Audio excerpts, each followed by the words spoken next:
And praises to Yahweh Bashim Yahushai Bashim Hakudash. Double honors to the apostles and elders, great millstone room, and teach well. Peace of salutation to the elect 144 first fruit. I'm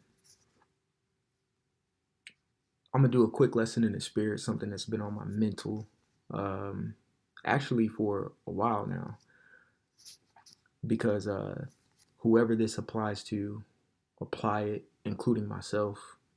I'm not excluding myself in this. I don't know what I want to call it, but it's going to be on the along the lines of, is it genuinely being quiet or secretly being bitter? Can you tell the difference? As you can see, I have James 3 up right now.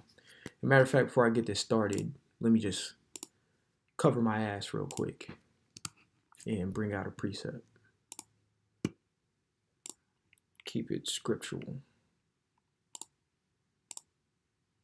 Let me see if this is the right chapter. Ecclesiasticus 19. Yeah, 19 and 13. It says, admonish a friend, it may be he hath not done it, and if he have done it, that he do it no more. Verse 14, admonish thy friend, it may be he have not said it, and if he have, that he speak it not again. Just covering my own ass. Y'all brothers know you're spiritual, you're spiritual. If you can get it, you can get it. Not really directing this, just it was been on my spirit. That's it. Applies to me. I'm not excluding myself out of this. If this does not apply to you, take it with a grain of salt, or just consider it if you so please. If not, you can. I don't care. One ear out the other. It doesn't matter to me. But I'm just sending out the message. So with that being said, is it being genuinely quiet, or is it secretly bitter? All right. So this is James chapter 3 and 13. It says, who is wise, and I'm going to read this in another translation as well, just to bring further understanding. It says, James 3 and 13, who is wise, who is a wise man and endued with knowledge among you, let him show out of a good conversation his works with meekness of wisdom. I'm going to read it through. Verse 14, but if ye have bitter envying and strife in your hearts, glory not, and lie not against the truth. Verse 15, this wisdom descended not from above, but is earthly, sensual, devilish. Verse 16, for where envying and strife is, there is confusion in every evil work. All right, verse 17, but the wisdom that is from above is first pure, then peaceable, gentle, and easy to be entreated, full of mercy and good fruits, without partiality and without hypocrisy. Verse 18, and the fruit of righteousness is sown in peace of them that make peace. All right, so again, are they just being quiet or secretly bitter? All right, and this scripture right here gives you the difference from being secretly bitter or just genuinely quiet. All right. A few things that come up to mind. If you're just genuinely quiet, you just may be taking a step back, maybe to observe better, maybe to become more spiritual, maybe to understand better, maybe to understand your role better, maybe also to be more efficient, you could say, with work output. It could be lessons. It could be just what you have going, your role or your office in the camp of what you are tasked to do. Something of that nature. Still communicate. You still speak when spoken to. You still contribute. All of these things. It just may be a little quiet. That's it. All right. But your presence is still felt. Your presence is still there. You're just quiet. And you're genuine. Bitter. Usually when an individual is bitter, they also get quiet. So this is how you distinguish. All right. And of course, hey, I already know I'm speaking to the choir. All right. But it just the spirit, my spirit just felt necessary to do this. If you're bitter, or an individual is bitter, they're usually quiet too. All right. The script tells you how you can pinpoint a bitter individual by pattern. All right. So, verse 14, but if ye have bitter envying and strife in your hearts, glory not and lie against the truth. This wisdom, meaning that bitterness, all right, because bitter is also a thought process, a wisdom that you conjure up your damn self, all right. So wisdom descendeth not from above. This wisdom, that bitterness, that doesn't come from the Lord, all right, but is earthly. This goes back to the classic script in Proverbs 3. Proverbs 3 and 5. Trust in the Lord with all thine heart and lean not onto thine own understanding, because your own understanding is earthly. Okay? The understanding of the Lord is spiritual. Okay? So it says it's sensual and devilish. Okay, let's get this word sensual.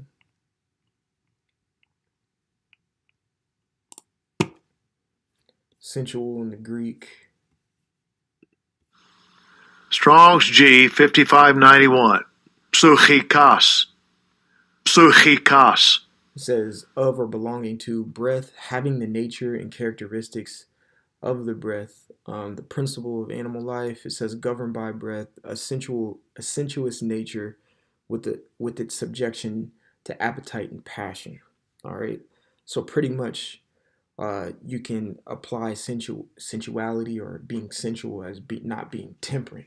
Okay, all right. It says because it's in subject to an appetite or passion. All right, temperance is actually controlling one's lust or desires, which a desire or lust can go into, a passion or a wanting. All right. So it says in devilish, simply just being demonic. All right. For where envying and strife is, there's confusion in every evil work. All right. So you're bringing forth a pattern. Okay. When someone is bitter, they're bringing forth a pattern that is opposite of verse 17. Let's reread 17. It says, but wisdom that is from above is first pure. So if they're bitter, they're being unpure. Then peaceable. If they're bitter, they're not being peaceful. Gentle. If they're bitter, they're being rough, not gentle. And easy to be entreated. All right, let's see this word entreated.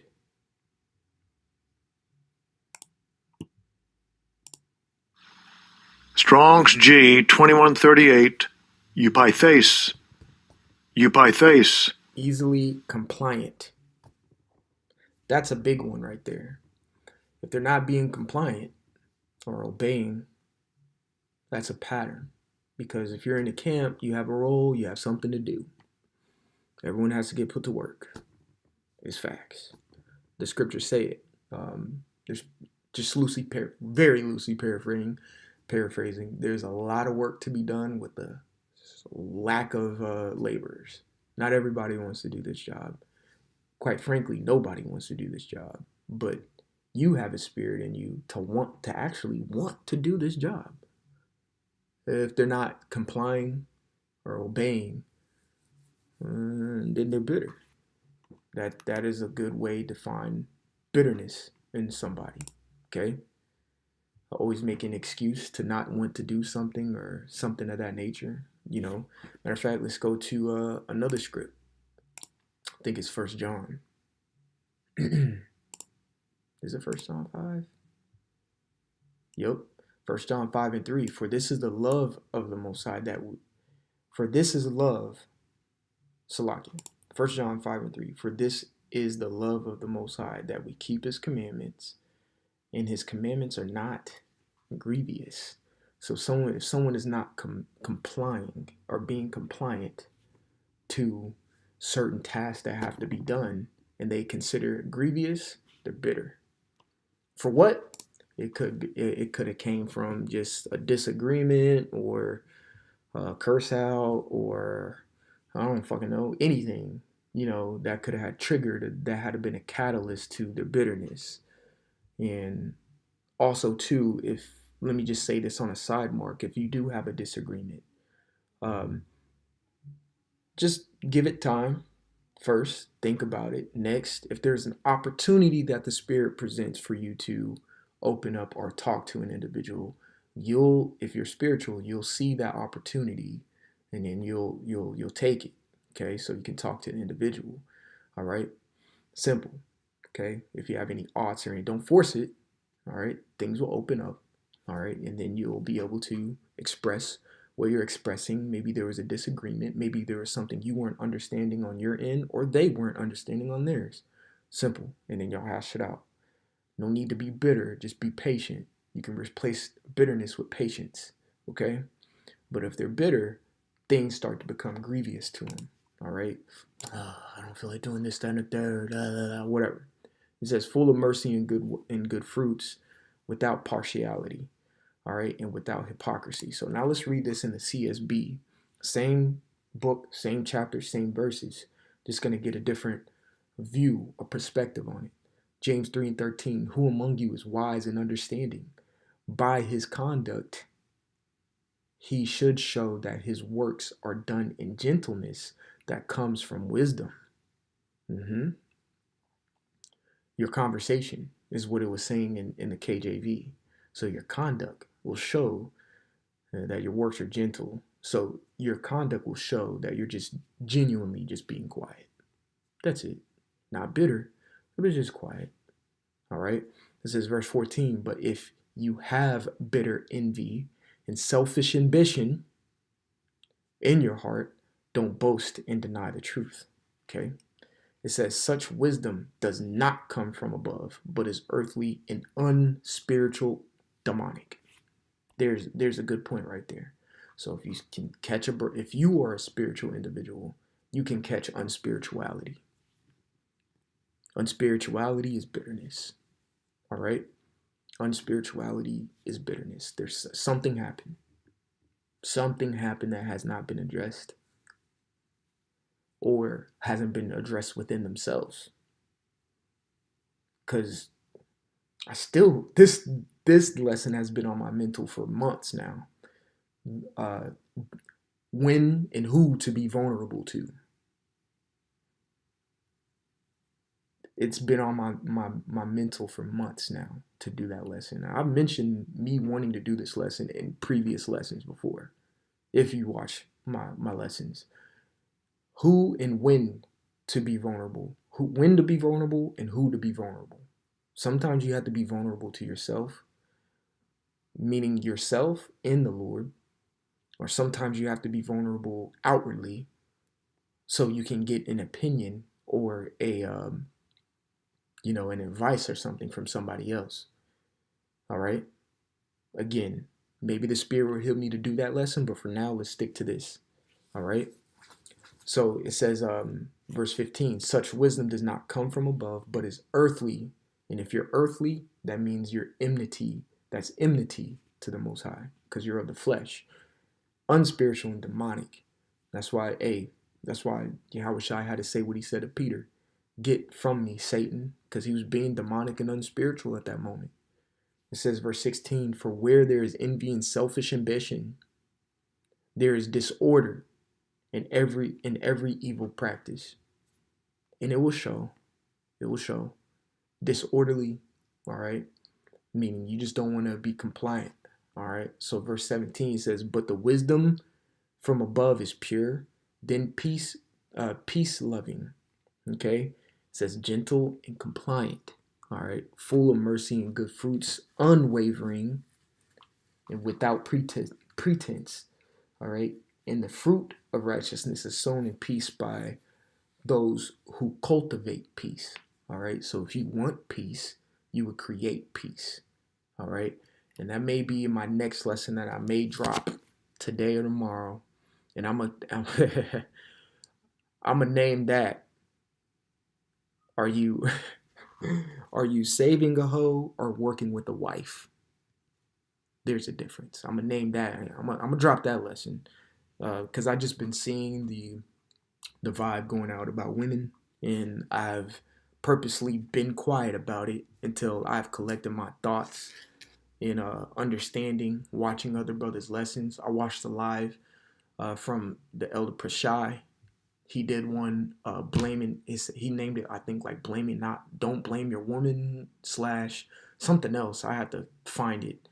I watched a lesson from Bishop Atazawam. I watched a lesson from the Captain Gamal here in our camp. I watched the lesson from Apostle Gabar about women, things of that nature. It's been honing in on them, and I've just been collecting my thoughts about it. So I'll drop that coming up here soon. But for now, is it genuinely being quiet, or is it secretly bitterness? All right. So Lord willing, this was edifying, and whoever this applies to, apply it. Call a spade a spade. If the shoe fits, wear it. If it quacks like a duck, it is a duck. However, whatever analogy you want to take, if it does apply to you. If it doesn't, like I said in the beginning of this, you can go through one ear and out the other, or just consider it. Me personally, I'm just here sending a message. It was on my spirit. All right. So Lord willing, is edifying, giving all glory, honor, praises to Yahweh by Hashem Yahweh Shai by Hashem Hakudash. Double honors to the apostles and the elders of Great Millstone who rule and teach well. Peace, love, salutation to the elect 144 first fruit. Till the next time we say shalom, and like always, repent, for Yahweh Shai is coming back sooner than what me and you believed. All right, shalom.